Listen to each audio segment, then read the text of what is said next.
Welcome to the Mary Mac Show, where we will be talking about your feelings, experiences, and pain following the death of a loved one.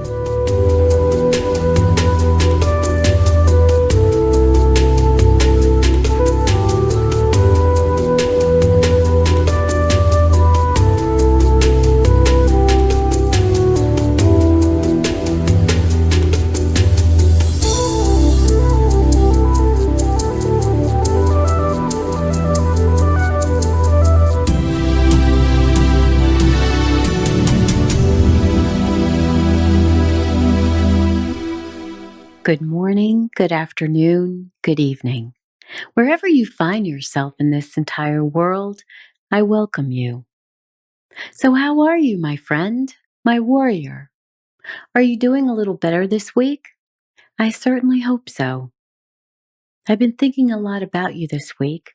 We're coming into the holiday season. It's not an easy time, by no means.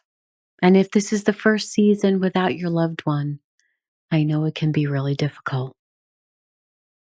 Today, I'd like to talk to you about the gift of Thanksgiving. In the United States this week, we celebrate Thanksgiving, a day to be grateful for all of our blessings.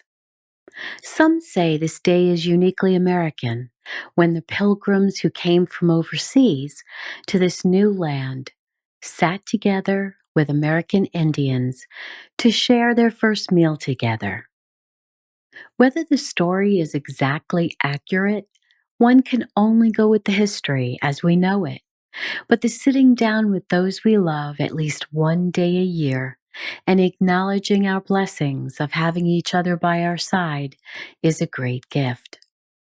And by the way, if your country doesn't celebrate a special day each year like our Thanksgiving, you are perfectly welcome to adopt ours because it's a lovely day.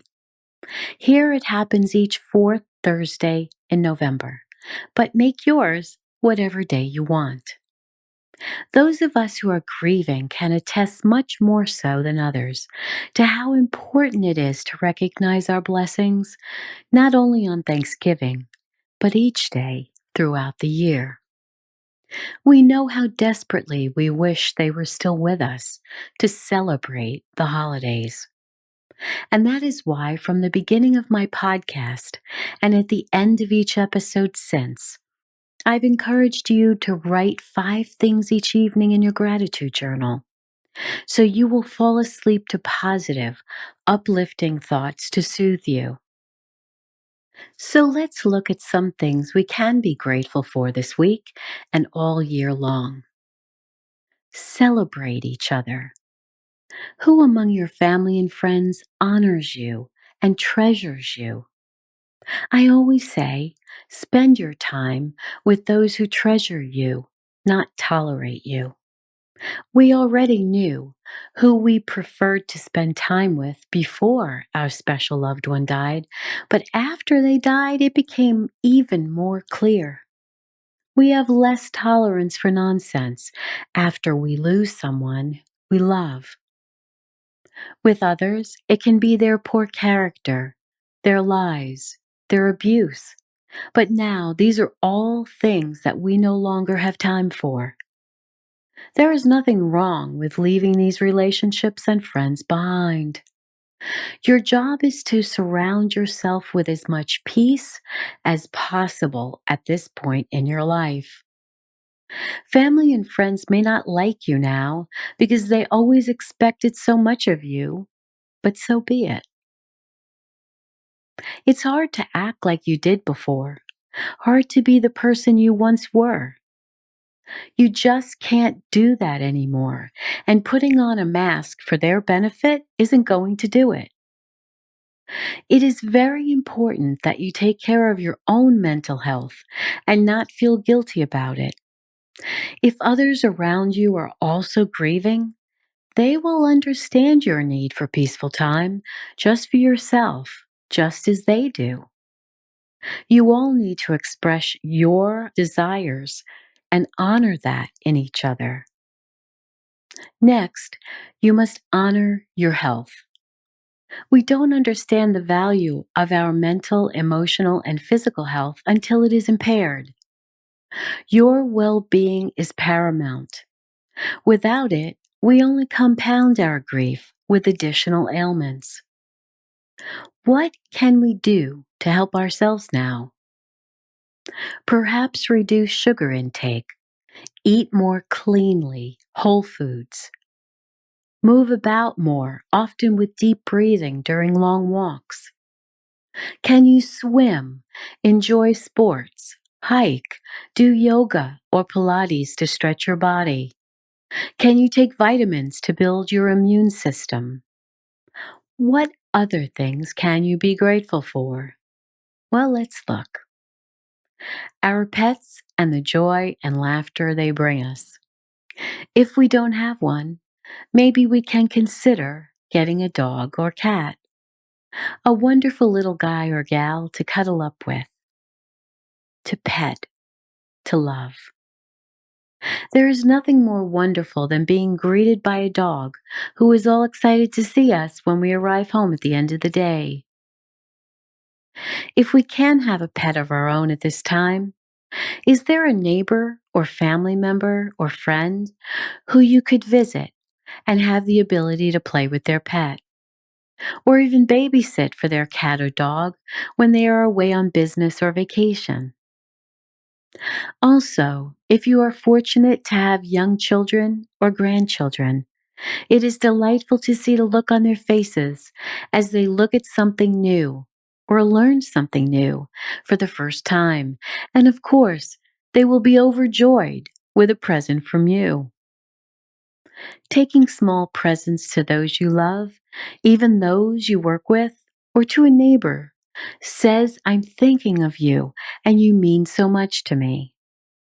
Additionally, music can fill us with thankfulness.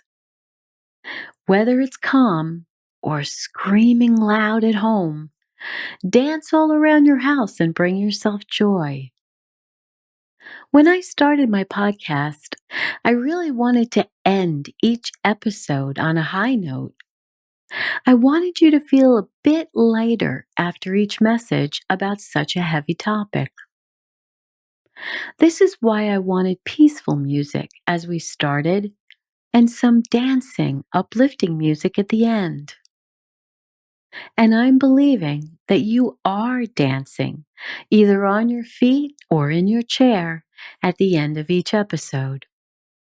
There are so many other little things to be thankful for: healthy food, a roof over our head, clean sheets, good friends who care for us, and of course, hugs and embraces. The ability to learn something new either by reading a book, taking a course, either online, maybe in person, maybe, even personally from a friend, trying a new recipe for a meal, or baking something you have wanted to experiment with for a long time. Also, can you volunteer or help someone in your area who could really use your help, either financially or with your muscles or simply with your friendship? Could you mow the lawn or plow the driveway or bring a meal to an ill neighbor? There are plenty of neighbors who are alone. Is it possible to befriend them and see how and what they may need help with? They may have no family living nearby, and perhaps they cannot travel this year to see family members. Investigate who in your area is isolated and could use your love, hugs, and attention. And if you are gathering on Thanksgiving, it might just make everyone's day to have that individual grace your table, sharing their stories and memories from their life. I remember some of our favorite holiday dinners where we'd invite individuals who were members of our bereavement support groups, whose children had been murdered and their spouse had already died. They basically had no one. It made us feel really good to have them with us, and I so loved listening to their life stories and travels. We already knew our own family stories. So here we got to learn about wonderful faraway countries and how people live there, hearing both happy and sad times and all about their families and how they grew up when they were young. I found it all quite fascinating about their traditions and their holidays and how they celebrated in different parts of the world. Another idea is taking a drive to somewhere you've never been and just enjoying nature. Someplace where you can visit a lake, a forest, the ocean, even the mountains. An opportunity to smell the sea or the forest and all the beautiful trees. Having the ability to see a waterfall or other beautiful parts of nature, which can calm your soul.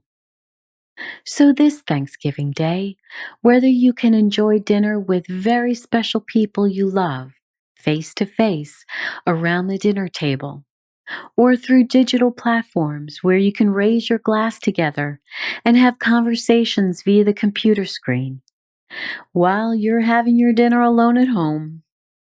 Remember that being thankful for all we have versus all we don't have is key to our happiness and good mental, emotional, and physical health. If your country doesn't celebrate Thanksgiving, well, as I said, you are welcome to adopt our holiday. We'd love you to. Before dinner, here, many of us say grace. We take the time to thank God for all we have before we eat the special foods that we have prepared. Many of us also then go around the table to each person and give them an opportunity to express what they are especially thankful for this year. It's such a wonderful tradition. So this week, remember your special loved one who died, even with all the tears running down your cheeks and your nose all stuffed up. Say their name out loud and share stories about them during dinner. It will keep their memory alive. As we are thankful this week for all we have, I am especially thankful for you, for taking the time to listen in each week, and for learning more about this very deep subject, which I know is not easy for you. But you're an amazing person, and I send you my love. This is a hard time, we know, but you're gonna be okay. You really are. So now, let's get up and dance. And I know it still sounds silly to you, but just do it anyway for me, okay?